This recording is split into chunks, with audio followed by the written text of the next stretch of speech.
Welcome to another episode of Real BMX Racing, the podcast. Today's show is sponsored by Pro Start, Answer BMX, and BMX Connect. Today's guest is USA BMX Men's 17 to 20 Expert Ryder Santos. Ryder, welcome to the show. Yeah, so when and how did this all start for you? I think I would say probably about 3 years old. I know my brother got into it. There was a track and it's kind of off the road a little bit so you could see it. And I remember he saw and he wanted to go out there. So my parents took him out there. And then I was pretty much just born into it. Learned how to ride a bike, no training wheels at like 3, I think it was, because he was always riding no training wheels. So I was like, all right, I got to figure it out. And then probably rode till I was about 5. And then he quit. He wanted to play baseball, soccer, other sports like that. And I remember I was just always bugging my dad about going back out. So then he brought me back out at about 6 or 7. And then ever since then. So nobody in your family, like your parents, didn't ride a race? Nope. My dad rode mountain bikes, but no BMX racing now. Okay. So what? I'm sorry. Did I miss what was his first bike? My first bike, Yeah. I want to say it was a standard, just a micro standard. Yeah, Do you still have it? I think I do. I'm not gonna lie. I'm pretty sure it's hanging up in the garage somewhere. Don't let it go. Nice. Don't let it go. You'll regret it. Like 95% of the people that we ask that question, they regret it and they don't have the bike, so. Yeah, we got a bunch of bikes. I mean, it's pretty much been all bikes for me. So Very got a whole lot of them. So how do you feel? I guess so. You're saying this is your first season, first full season into the 17 to 20X. Yeah. Right. Yeah, I aged up in last August. Okay. So I raced a few. I think I raced 1 or 2 nationals before grands, but yeah, that's about it. So what is your game plan for guests going into the season? This season, I would say my main goal is probably making the national team for junior. Missed it last year, but I think that's the full focus for this year. Okay, that sounds like he's got a plan. Now, are you in school too as well? Yeah, I go to public school, so Oh wow! it's a little harder, but I mean we make it work. All right. I was gonna say. So does anybody know what you do at your public school? Kind of. I'd say. I mean, my friends know, but I don't know. I like to keep it separate. I mean, I got kind of my personal life, then I got my BMX life. So, Right. yeah. Okay. Nice. You got to do it. He's already got it separated. Yeah. Yeah, once again, most people that we talk to, that's BMX, that's it, bro. They don't even really have a personal life. You have to mix them somehow, I think it's good to keep them, kind of not just revolve around BMX, kind of keep my head clear and just have, other options. And maybe have some friends that don't race BMX, and Yeah. maybe expose you to some other stuff, because 100%. Yeah. Very cool, man. So then I guess one of the questions I'm going to ask is when you're not mentally involved in BMX or practicing or racing, what do you do in your downtime? I'd say most of the time I'm probably hanging out with friends, but I do like to ride my park bike, dirt jump, stuff like that. A little bit of skateboarding every once in a while, but yeah, just having fun. I mean, coming into the season, since you have like bigger goals, is any of that going to change? Are you going to have to spend a little less time with your friends and a little more time in the gym, maybe, or at the track? There's definitely sacrifices that I'm going to have to make eventually, but I mean, I'm willing to take it if that's what it takes. So we'll see, but there's definitely some sacrifices that maybe not sacrifices, but I think you guys know what I mean. Right. Oh yeah.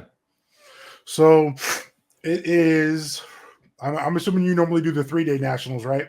Yeah. So okay. So Friday comes, you're getting ready to go on your national. Walk me through what a typical day looks like for you and how you mentally prepare going into it. Honestly, I know some people are really superstitious and they have to have this, have to have that. I'm not super big on that. I mean, maybe like a Starbucks coffee, if maybe that's about it. Okay. But I Okay. mean, yeah, I typically just like to. I don't like to think about BMX when I don't have to. Kind of keep it just low key and just have fun. There you go. Yeah. Are you able to eat before you race, or is it just you don't really want to eat much Yeah. because I you want to mean, stay light? I'll eat a breakfast, like probably just a hotel, honestly. Get some eggs and everything like that. But during racing, I try to eat as much as I can, but I really like I just don't feel hungry. But you gotta eat, so kind of Yeah, just forcing it. definitely. So have you done Airbnbs when you traveled? Uh, Sometimes. I mean, maybe when I'm staying with other people if they have an Airbnb, but usually it's either a hotel or we got a camper that we'll take. Okay, I was going to ask you, would you prefer an Airbnb or a hotel? Honestly, I could sleep anywhere. It doesn't really put me on the floor. It's fine. As long as I'm there, I'm there. Got you. Makes sense to me. So currently, who are all your sponsors? I got Tangent Products, Rockstar Energy, Fly Racing, 100%, G Form, Tioga, Profile, and I think that's about it. Yeah. Okay, cool. So for the younger riders who are looking to get sponsored, like yourself, what do you think that it takes to do that? Is it something that you went after them, they went after you? Like, what can they do to be on the path to pick up sponsorships? I would say I mean, you got to work hard for one, and just try to get faster every day. One thing I've noticed recently too is like there's a lot of, I don't know how to say it, but like if you could ride a bike, you got some style. I definitely think some teams like that and more of the flashy kind of look and stuff like that. But yeah, I would just say, I mean, put your head down, work hard, and everything will work out. What's the hardest thing for you as far as training? Probably eating right. I mean, everyone loves their sweets. Everyone loves, Right, so right. it's trying to keep my diet, I mean, somewhat good. Stay fit, stay healthy. That is hard, bro. Right. I mean, I'm trying to do better this season. I normally eat whatever I want. So, but I told somebody I'm going to go all in this season. So I got to try to do it right. Yeah, yeah. Well, especially like we talked about it before, if you do have a mix of friends, like if you don't have friends that are athletic and training for a national and you guys go out to eat, they're going to probably order all types of stuff, right? Yeah. Right. And me and Shannon got a bet going on this season that hopefully the next national we go to, either he's going to manual something or I'm going to jump a tabletop. So whoever does it first. Whoever dies first. I know, right? Okay. So what's your favorite movie? Favorite movie? Mhm. On the spot? I don't know. The Goonies. It's a good movie. The Goonies. Those are good movies. So you like the old school movies? I do. They're pretty good. I mean, usually if I'm gonna sit down and watch something, I'll probably just put it on YouTube. It's kind of hard to like pay attention to a whole movie unless I'm in like a movie theater. True. So what about music? Do you have a favorite artist? Group? I mean, I mostly listen to everything. I mean, Deftones is definitely up there. It's probably number one. But I mean, rap, like everything, rock, metal. I mean, it doesn't matter. I listen to it all. So I don't know if I could specify it down to one, but I get it. Yeah, probably Deftones if I had to pick. All right. So is that what we're listening to when, like, does that get you into the game mode when you're going into your national? Yeah, I mean, I got a playlist with all types of stuff, but normally something really loud and just get me in the zone. Okay. When you're racing, do you hear what's going on around you? Do you hear other riders? Do you hear the announcer? Do you hear the people screaming for you? When you're riding, you're pretty zoned in. I mean, if you do something cool, there's a big crash, you can definitely hear the crowd. So that's always cool, especially if it's you that makes the move or something like that. But I mean, you could definitely, if they're loud enough, you can hear them. Now, do you do your own bike repairs? Somewhat. I mean, my dad doesn't really trust me with all that, so he's good on that, but I try. But Well, you said he kind of comes from the bike world, right? Did he race mountain bikes, you said, or just rode mountain bikes? He just rode them. He didn't race them, but he was big on like the dirt jumping and just all that type of stuff. Did he work on his own bikes, those bikes? Yeah, I think so. Yeah, so he's worked on bikes for a long time. I mean, he knows what he's doing, so Gotcha. I trust it. So now, is your dad all factory dad? Or is he pretty chill, like just do what you want and I support you type of thing? When I was younger, he was definitely on me a little bit. He's mellowed out now that, I mean, I'm older, and I think he understands it a little more, and like the mental side and everything like that. Right. But yeah, he's cool about it. And you're probably doing what you need to be doing, right? To get better. Like he doesn't have to get on you anymore, right? No. I take that because you're only cheating yourself when it comes down to that. So if you're not putting it all in, then you can't expect like it to all come out. You know what I mean?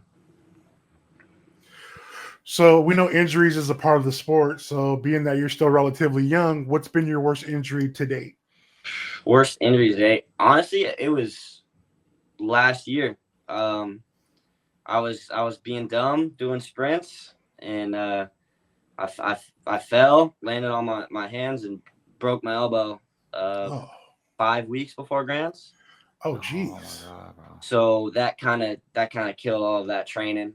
But I fell, and I was like, oh, I'm all right. Just hurt the hands a little bit, and then went back out, tried to do another sprint. I was like, oh, it kind of hurts. Put some ice on it. Then it got super fat, and I was like, oh God. And then went to the doctors, and yeah. So this is not long after you age up into 1720X, correct? No, it was I'd say I think maybe a month or two after. It was yeah. So I was able to get, I think, 2 races in. It was Tulsa and Texas. And then it was pretty much the big block before Grands, and kind of at the beginning of it just was not being smart, and yeah, kind of ruined that. Now, have you raced outside of the U.S.? Not really. I mean, I've been to Canada. I went to Canadian Grands when I was younger, but Okay. that's it. That's the How farthest. how was the vibe at the Canadian Grands? It's cool, honestly. The barn, I like it. I was young. I think I was 9 or 10, but yeah, it was cool. It was definitely a different experience. And I know they had a dog show going on right next door. So between all the motos and everything, you can go over there and just hang out and look at the dogs. Yeah, if you wanted to. That's just one thing I remember. Nice. So when did you turn expert? I know it was relatively quick. From what I remember is when I came back, I think I went straight into intermediate. I'm not sure though, but I think I was expert at 7, pretty much in a year with I came back, 7 or 8. Okay. So you said that when you came back, so you took some time off? Yeah, it was like a year or two because my brother quit, and he was pretty good. I think he was nag. I think he got nag 9 one year, and then he quit after that. And then I was just bugging my dad to go back out. And I think a year or two later. So it wasn't like you were burnt out and needed some time off. It's just he stopped, so you guys kind of all stopped. Yeah, pretty much, yeah. Okay. And how many years ahead is he of you? Like how? He's 21 right now, so he's 4 years older than me. Okay. Because, and I'm saying this because I used to go to the track with my brother. Yeah. My brother's 2.5 years older than me. So when he quit, it kind of put the bug into my head, like, oh man, I'll probably end up quitting also. Like it was less fun. I didn't really, and I'm like, oh, my big brother quit. Like I'm probably gonna quit also. I don't know. I just followed what he did normally. Yeah. So I was just wondering if that like played into you at all. Like, did you say, oh man, he quit, I want to quit? Was that even a thought? Was it ever a thought since you came back to quit? No. Actually, at a point in time, yeah, because I was always little, so and the people I raced just dominated. Like I had Cole Frederick and Sean Day, so they were always winning. They were just whipping me. So I was it came to a point, I think I was like 11, maybe 12 around then. I was just not doing good and just kind of getting burnt out, but I just trusted it and I stuck with it, and then the results started coming and paying off. So that's good. So, and how tall are you? Now I'd say probably 5'9", maybe 5'10". Okay. And what size frame do you ride? Double XL. Top two? I don't know. I'm gonna be honest. I just ride the bike. Okay. I got you. I'm probably like the least. I should definitely know more, but as long as it feels right, you don't even need to know, man. Anything about the bike. I don't. You know? I don't trust myself. I don't touch my bike. Well, so what frames before what you're on now did you ride? So, I started off on that standard, and then I think I rode a Supercross for a little bit, and then I remember I got picked up by a local team, Real BMX, and then I was riding a Rift for a little bit, and then my first, I'd say, factory deal came was Pure Bikes when they had a team in the US. They came to me, I got hooked up with them and got a bike, got everything, and then we got a call and they're like, hey, we're not, it's not a team anymore. We're like, damn. So rode that for like maybe a month or two, hopped back on my Rift, rode Grands just independent, and then Scott Angus came up to me from at the time J&R, and then I got picked up by J&R, so I rode a Chase, and then Chase and then they switched to Speedco. I think the second year I was on the team, so Chase, Speedco, and then back to Rift. Everybody that has Rifts, they absolutely love those frames, man. They nothing. I've never heard anything negative about them.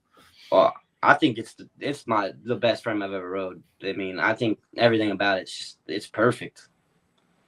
Nice. So it's about right there. I mean, because to me, it's all about you. Oh, so let me ask you: did you ever race a cruiser?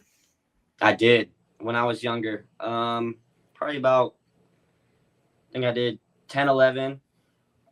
Or maybe like 9, 10, and then I stopped for a year, and then I got back on it for a year, and then I stopped again.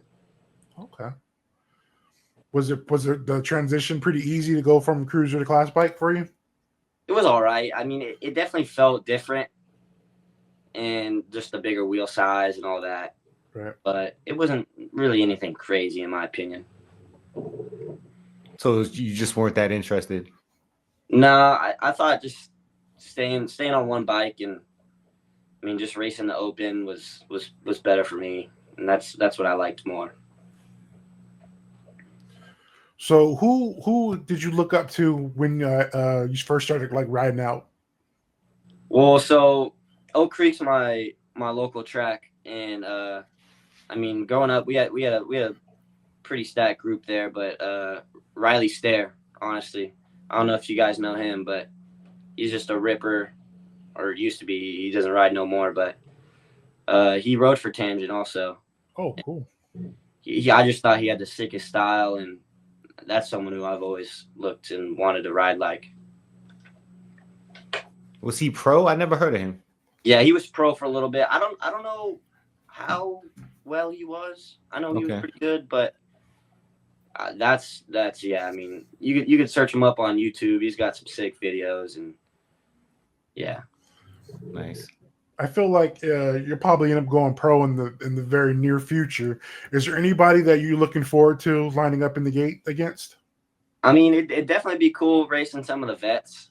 Like, Joris would be cool just because all the stuff, that he's done and everything like that. Right. But, I mean, we'll see what happens. How did it feel racing against the captain this weekend? Ooh, it was cool. I've raced against him previously. when was it? I think it was 2-3 years ago when they first brought the Pro-Ams to USA BMX, the very first one in Vegas. Right. I remember I was racing with him. I was somehow made it in the semi. I was in fourth. Bobby Conley came down trying to pass me in the last turn, slid out, and then I fell over him, and then Nick fell with us. So it was kind of cool. You crashed with Nick Long, yeah. He took out the captain, but You know? it was a cool story. And there's a video of it too. I remember I tried getting back up. I got up first, but I tripped over my bike. So I fell on the ground, and then Bobby got up and he got the spot. Oh man. That's what. So you were only what, about 14 at that time? Yeah, I think 14 or 15. Wow. And you're keeping up with them right there. That's pretty cool. Yeah. Oh, go ahead, Shannon. No, I was gonna say he's such a strong rider, though, man. You know, I watched you guys battle it out. You know, 1 second you're in front and he's in front. It's like it was cool to watch, man. You know, especially he's back on the clips too. So is he? Oh, yeah, he's on the clips now. I didn't know it at first. I was like, oh, he looks pretty fast, and then I looked down. He's got clip shoes on. I was like, oh, he's back. He's gonna get buried in business this season. I'm so used to seeing him on flats. I just automatically thought he was on flats. But something told me, I was like, bro, he's like looking a little fat. I just thought he was doing some extra training there the last couple of months, maybe, you know, because he was looking a little stronger coming out like in the first straight, you know. Yeah, I remember. Than he normally does. I was behind the gate, and then he was lined up. I think it was like with Tyler Brown, Jake Peebles, and he was in front. I was like, oh, okay. And then I looked. I was like, oh, I understand now. Game on. I would have yelled to everybody, yeah, he got clips, everybody. He's not on flats anymore. Don't let him fool you. So, who's your favorite vet pro? Vet pro? Yeah. The captain, honestly. I like what he does for the sport and just everything he does. I mean, I think it's great. You know, there's no one like him, so I'd say Nick. So it's pretty cool being able to line up with a legend like that, in my opinion. Definitely. Now, what about your favorite women's pro? Women's pro? I'm gonna go Bree Winter. I mean, I grew up with her, so I can't go wrong with that one. Yeah, definitely. All right. Oh, I thought you were gonna race. Yeah, no, I was. I mean, do you still get nervous, like before racing? I've calmed down a lot. Definitely, especially now that with the 1720 class, there's no easy way. So, right. I mean, you always get the butterflies, but when I'm in the chutes, I try to think about everything but when I'm in the gate, when I'm riding, just get my mind off of it. So try to calm myself down. So how was the vibe in the chute of like those motos? Like, is everybody just not talking to each other? Is everybody kind of just silent and focused on the race? Or I mean, everyone kind of has their own thing they do. Some people are a lot quieter than others, and they like to, I'd say, hyper focus on it and like just lock in. But I kind of like just to keep it fun. I mean, talk. I want to say I'm probably one of the most like less serious people in my opinion, but everyone's kind of different. But you know what? But you know how to switch it on once that gate drops, though. So that's you know. Which I think you have to have a little fun and not be so focused up until that point, because then I feel like you can over focus, man. You know, just 100%. Yeah.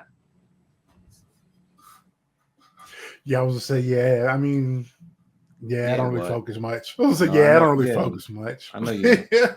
I'm out there for a good time, so it's just for me. It's just all about making friends, and believe me, I'm gonna talk a bunch of trash because that's just what I do. Yeah. I'm gonna be way in the back when I lose, but I'm still gonna talk it like I'm doing something. Do you guys talk trash in the shoots at all? Do you have like friends? I mean, are you guys friends? Like, you know, when you guys come into the 1720 class, are guys welcoming you, or are they like, yo, who's this guy, bro? Like, oh, here we go. There's definitely some people who I don't know how to say it, but they're all right. But for the most part, I think everyone's pretty cool. Me and E-Pop were joking around a lot this weekend. I definitely think there's some trash talk, but it's all fun. It's all fun and games. I think that's necessary, man. In any sport, really, Yeah. it makes it fun. Yeah, 100%.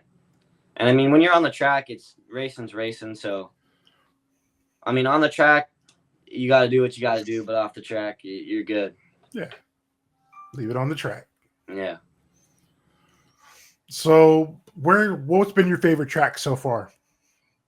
I'm a big fan of Hardesty, Tulsa, the Really? HQ. I was going to ask you that. How'd you like that one? That's I would say my favorite track by far. It looks big. Big. It's big. It's flowy, long. I mean, the AM side is a little. The first straight's all right, but everything else, the second straight's super fun. You just jump. So Okay. it's flowy. Yeah, I like it. So you hear that, Shannon? Just jump. You got it. No. That track looks so difficult. So my friend, they have the track open before Grands. So a couple years back, he goes to the track, and for practice before Grands, ends up crashing and can't race Grands. And a couple of other guys did the same thing, So that track is no joke, man. Yeah, it's hard. It's technical, especially the rhythm. It's long, so you gotta hit your marks in that rhythm for sure. You'll lose a lot of speed.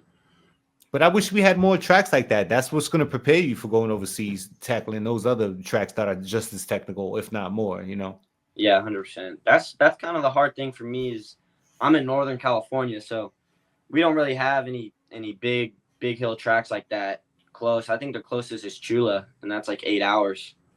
Jeez, So man. Yeah. there's a 5 meter.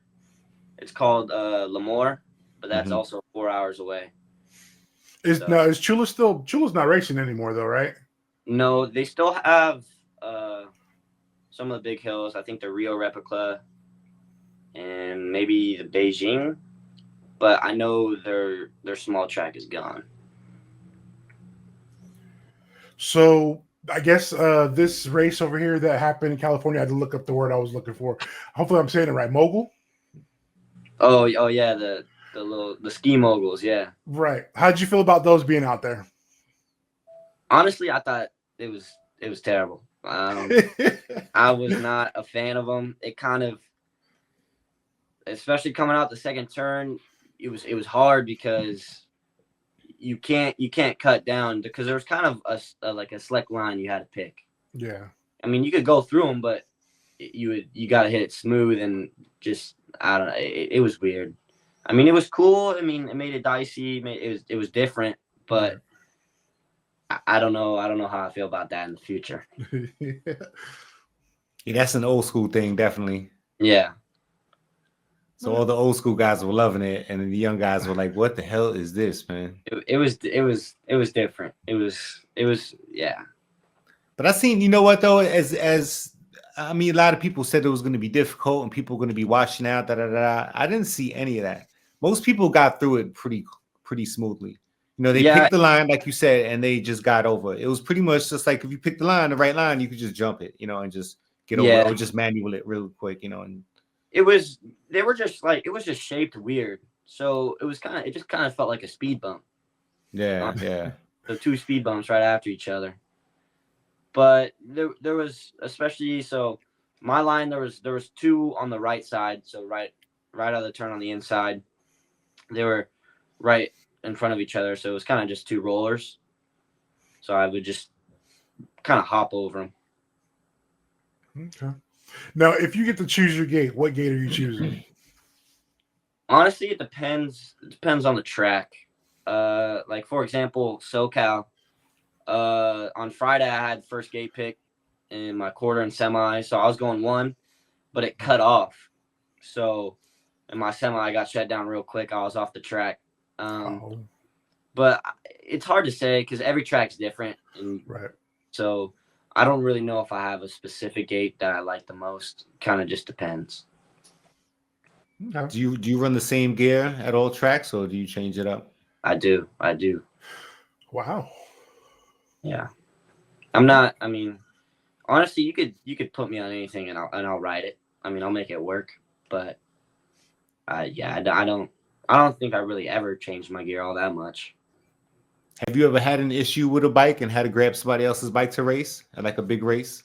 Yeah, a few nationals. Like I've had a flat tire, Oh.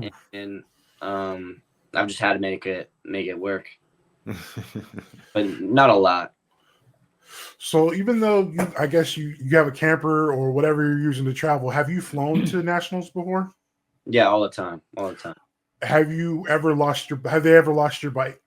I have. So a funny story was Rock Hill last year.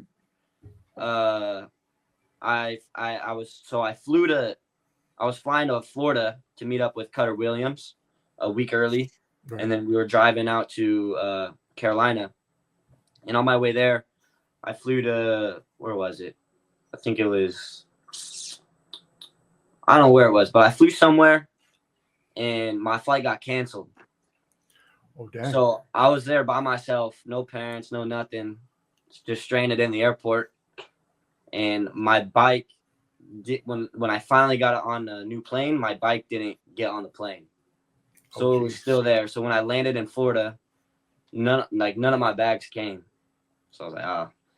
So then we went back to where we were staying, and then they came in the morning, thankfully, and we were able to leave. But that was probably the worst.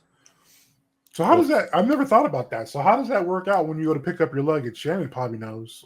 All right, so yeah, I was gonna say in the future, right? Because if you ever travel somewhere and they don't get your bags there, that's a free shopping spree, man.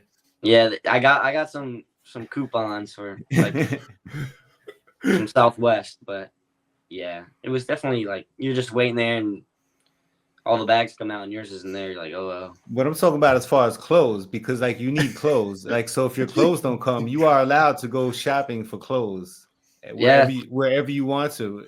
Yeah. Yeah. So out of all the places that you've raced, where is the one place that is you look forward to it because of the food? Where's the food like the best at? What state? Texas is always good. The barbecue there. Tulsa too. I love Tulsa, like the downtown. And I remember, yeah, there was this racing. It was Bounce Back. I think, like the first national after COVID, and it was in this small town, and it was like there was just this one place and we ate there 4 days in a row, but it was good. So, well, hey man, if it's good, it's good. Yeah. What's your favorite go-to meal at home? At home, I like pesto tortellini or just chicken and rice. Now, are you making it yourself, or are your parents making it? I make it sometimes, and then like just for dinner they'll make it. Okay. Let me see. What was the? I'm trying to remember the last thing. Go ahead, Shannon, while I put that thought together. So when you're out and about, what's your favorite fast food? Fast food. Oh, Subway. I love Subway. I'm big on Subway. Okay. Chipotle's good. Panda Express. But if there's a Subway, I'm definitely getting a sub. They should have a Subway inside Grands, man. Like, you go in the Grands, and the first thing I noticed is when I took I breathed, when you get around the food area, it's like, bro, it just smells like nothing but grease, man. It's like nothing but corn dogs and pretzels and just like nasty stuff. Nothing good, man. But that's a whole other story. Yeah, I stay away from those concession stands, especially at the Grands. Well, for some reason, I always thought it was going to be more like Thanksgiving dinner type stuff that they would have. There's better food in the tents than there is like on the outside, bro. Okay.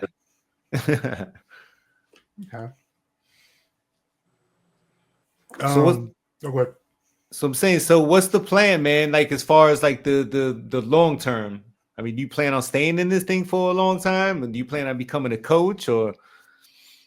I mean, I'm gonna ride it out for as long as I can. I mean, I want to go pro, and it's really all I know is riding a bike. So I want to see how far I can take it.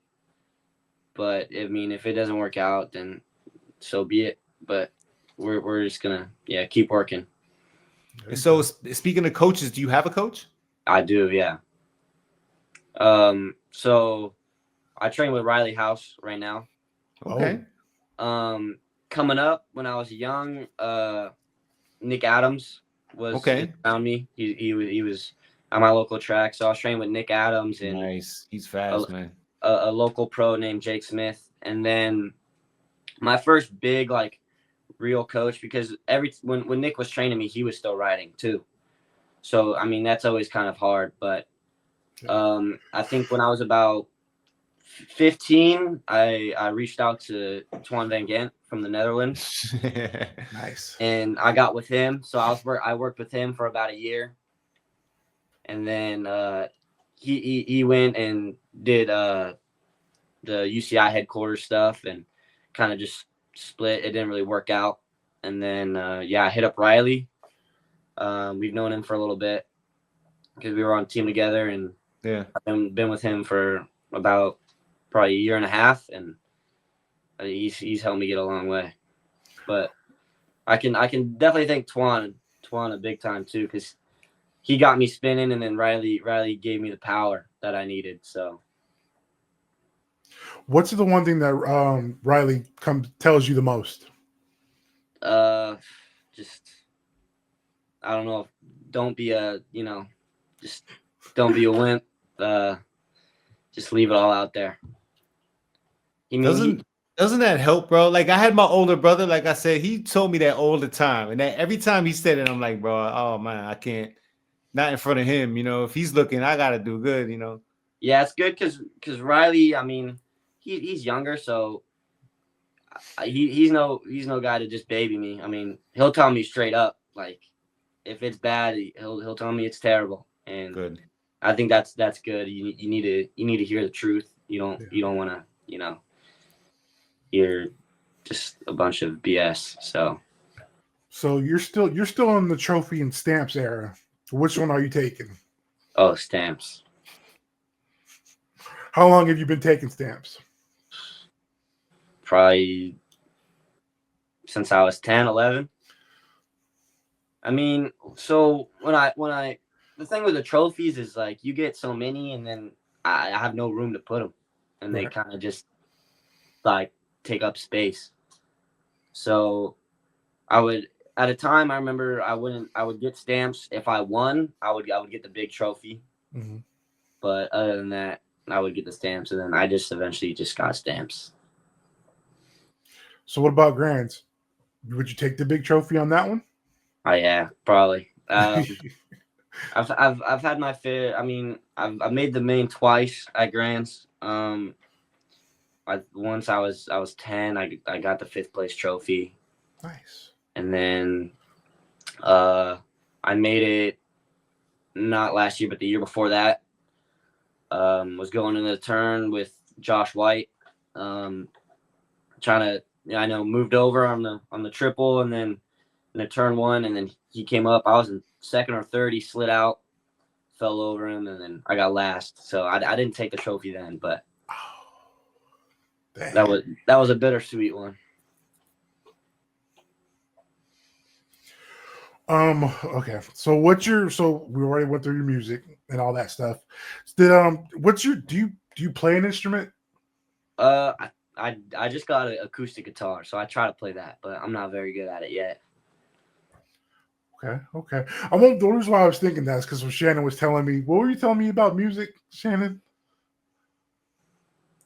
I thought you were saying something about like he produces music or something that you thought you said. Oh no. All right, so on your Instagram, Mm-hmm. it says record label. Oh yeah, that's just something I put. I just thought it was cool. I was like, hold on, is this? And then so I thought I had the wrong person, right? So I was like, hold on. Then I looked down and I saw somebody on a bike, and I'm like, hold on, what's going on here, man? Nah, there's just a bunch of stuff you could put there, and I was like, all right, record label. That seems just kind of funny, cool. That is funny, man. Okay. So we see. I guess when it's all said and done, and it comes time for you to, I guess, step down and call it a career, what do you want to be remembered for in this sport? I mean, just maybe I don't really know, honestly. just for people to know that, I mean, I tried as hard as I could, and I definitely think like having some skill and style, and maybe be remembered as that would be cool. Yeah. But yeah, I'm not sure. You know what? That's funny you say that, because the one of the guys, the main guy I remember, I guess, from like when I was a kid, he was a local and he didn't win all the time. He was like third place, maybe second place, but he like had the most style.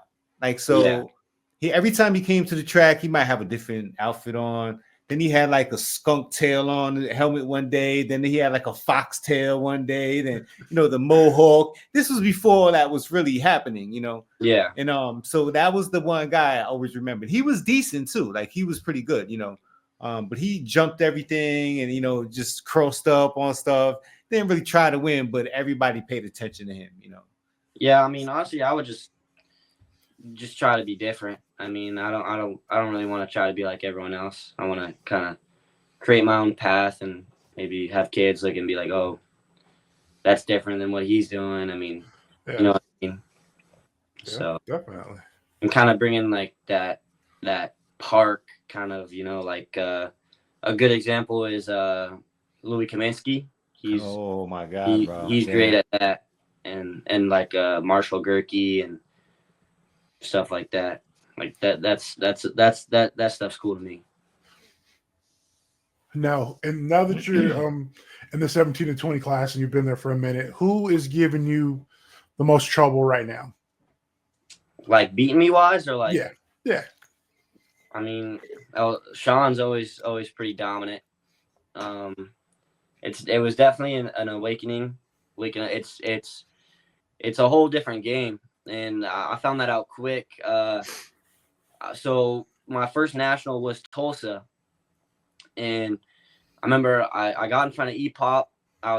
Came around the second turn, and from what I thought I was pretty much on the white line, and then I just see him come right past me on the inside. I'm like, how did you do that? There was no room. There was no room. So he doesn't need room, man. It's literally it's a game of inches in 1720. It's a different ball game. Yo, I definitely enjoyed watching you race this weekend. I definitely watched E-Pop also. So I was just telling Everett before this started that usually when I see Sean Day, he's usually in front, right? And usually when I see him in front, he doesn't lose the position, right? No. He never crashes. He never lets anybody pass him. It just doesn't happen. And then I'm watching one of the races with him and E-Pop. E-Pop comes around the corner and just flies past Sean Day, bro. And I was like, whoa, what just happened, man? Yeah. E-Pop is strong, man. He's a strong rider. He rides different than everybody else. One of the big things is he was tapping all the jumps that none of us could tap, especially that double into turn 2. Personally, I don't know how he did it, but he would just tap manual, and it was much faster. Yeah, he definitely gets over obstacles a lot quicker than a lot of the people he races, man. Yeah. And he comes through a section and it's like, wow, bro, how did you just do that, man? Yeah. So how many laps does it take for you to get used to a new track? Practice, like, I mean, I'll definitely take a roll. I think I adapt to stuff pretty quick. There's definitely parts on the track where they're harder than others, so you got to focus on it a little bit more. But I mean, one 20-minute practice, I think I can go out there and race. Okay. Do you break the track down like just by looking at it before you even get on the track? A new track, yeah, I'll go look at it. I'll just kind of see how everything is, but it's stuff is way different from looking at it than actually riding it. So you really get a feel when you're on the bike out there. How do you feel about dirt turns? So I've always rode. The good thing is, I mean, my local track, they just slurried it, but it was all dirt. So I grew up on dirt turns. I never really had that hard surface. So I in my opinion, I think I know how to ride them. better than some other people do, because the people who, you know, grew up on the asphalt turns and stuff like that, you see them go to a all dirt track and they're definitely a little timid on it. But you could see the difference in the riding, no doubt about it. When they Yeah. hit the corners, man, yeah. they're definitely a lot cautious. But yeah. It's scary, bro. If you're used to asphalt and you get on the dirt turn, man, it's like it's scary. Yeah. It really is. When, you know, and sometimes the weather is what it is, and you might get a little bit of rain and whatever and whatnot. Do you mentally have to prepare differently for like a wet track? 100%. I mean, there's definitely some aspects that come into play. I mean, some turns are really slippery, some aren't. I'd probably just lower the PSI a little bit in my tires, and but you can't. You want to try to not let it get to your head as much as you can, and you just got to go out there and ride. You got to put it all out there. Okay. So so being that you've done the pro-ams, and I'm sure you've probably done a couple of them, have you got to do like the 8-meter hills on anything yet? Yeah. So I tried going after the junior team last year pretty hard. Me and Rowdy Holzer, we take trips out to Tulsa actually a couple times a year. Okay. It's definitely harder because I'm not on it as much as other people are. Like some people their local track is an 8-meter. So every chance I get, I try to get on the big hill as much as I can. Does it make you nervous getting up there like that, or just it's another day at work for you? I mean, it's definitely scary, but you get in a rhythm and it kind of just becomes second nature after a little bit. It's definitely different going 8 wide down it compared to just 1, 2, maybe 3 people. I was going to ask you too. So when you're going like 8 wide like that, do you feel like I'm going at the speed that they are, so I know I'm going to clear this? Like I should be good. It's not really the jump that's scary. It's just, I mean, it's kind of, you have to have some respect. In my opinion, I mean, you don't really want to go out there and kill everybody, but you got to do what you got to do. So it's different. I mean, you don't want to get hurt, but again, it's racing, so you gotta go. Yeah. Are you naturally scared of heights? No, I wouldn't say so. No. So I wonder if somebody was, and then would they be able to get up on that gate, bro? Because that's up there, man. I know a few people who are like, I'm staying away from it because I don't like the heights. But I mean, if you want to take it next level in BMX, that's what you got to do because that's what they race. So you kind of just gotta nut up and you just gotta do it. That's one thing that I think is you're gonna be scared, but you pedal as hard as you can and go up it, and you got to deal with it. Then that's what I go by is just 100% at it, and once you're there, you're there. So you got to deal with it. How old were you when you first started jumping? Well, because my dad was a dirt jumper, so I was taught to go high, like just go up, right, just so pull up. when it came time to like I had to jump and stay low, I had a hard time with that when I was younger. Yeah. But yeah, I grew up on dirt jumps. I think the thing with my dad is he would always push me, so I'm thankful for that. He would make me get out my comfort zone and not just stay and do things that I feel comfortable with. Right. And yeah, there was a local set of dirt jumps by my house. They're 18 feet, 20 feet. I think I hit those at like 9 years old, just sending my little 18-inch off of him. Oh, jeez. But yeah, I remember it was like a kind of like a double and then a step up. And I hit the step up and my bike fully fit on the case pad. So I landed on the case pad and it was like fully fit. So yeah. All right. Okay. You were jumping early. Right? I'm like, all right. I guess back then there were different eras. Like we were just excited to do wheelies around that age when we were young. Yeah. So with the skateboarding, have you say that can you do tricks on your board? I can. I mean, because my dad was also a skater too. He was sponsored by a local skate shop. Wow. So he was trying to get me to ride skateboards when I was younger, but I didn't really want to. I didn't want to do anything. I didn't like feel like it, I guess. And then I kind of picked it up again when I was like 12, 13. And I rode my skateboard a lot for like, I'd say 2 years. Mm-hmm.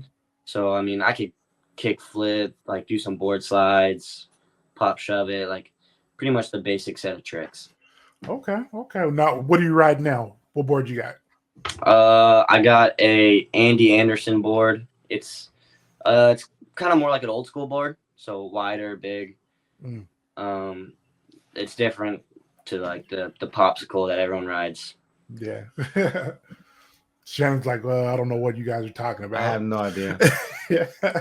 Have you raced anything other than BMX, or have you considered racing like mountain bikes or dual slalom or?